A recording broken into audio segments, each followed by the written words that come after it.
భారతదేశంతో 61 పరుగులు తేడాతో భారీగా ఓడిపోయినటువంటి పాకిస్తాన్ టీం కావచ్చు, ప్రజలు కావచ్చు జీర్ణించుకోలేకపోతున్నారు. అది అందరూ కూడా ఒక 2 రోజులు సమయం పడుతుంది వాళ్ళందరూ మామూలు స్థితికి వచ్చేసరికి. ఇదంతా కూడా సర్వసాధారణమే. అయితే ఇప్పుడు పాకిస్తాన్కి చెందినటువంటి స్టార్ బ్యాటర్ అయినటువంటి బాబర్ ఆజం మాత్రం నిజం ఒప్పేసుకున్నాడు.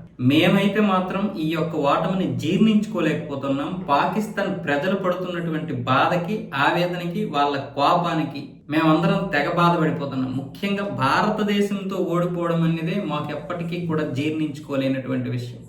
ఇంకా మిగతా ఏ టీంతో ఓడిపోయినా పర్వాలేదు, గెలిచినా పెద్దగా ఇది కాదు, కానీ భారతదేశంతో ఓడిపోవడం అనేది మేము సిగ్గుచేటుగా భావిస్తున్నాం. అలాగే అవమానకరంగా మాకుంది. దీని నుంచి మేము తేరుకొని ఇప్పుడు నమీబియాతో ఆడాలనేదే చాలా పెద్ద కష్టమైనటువంటి టాస్క్. అయినా సరే మేము నమీబియాతో గెలిచి సూపర్ 8లోకి ప్రవేశిస్తాం. మా యొక్క లక్ష్యం ఏంటి, మా యొక్క టార్గెట్ ఏంటంటే T20 వరల్డ్ కప్ని తీసుకుని పాకిస్తాన్కి వెళ్ళడమే. అదే మా లక్ష్యం అంటూ ఆయన చెప్తున్నాడు. అంటే లోపల మాత్రం కుమిలిపోతున్నారు అందరూ.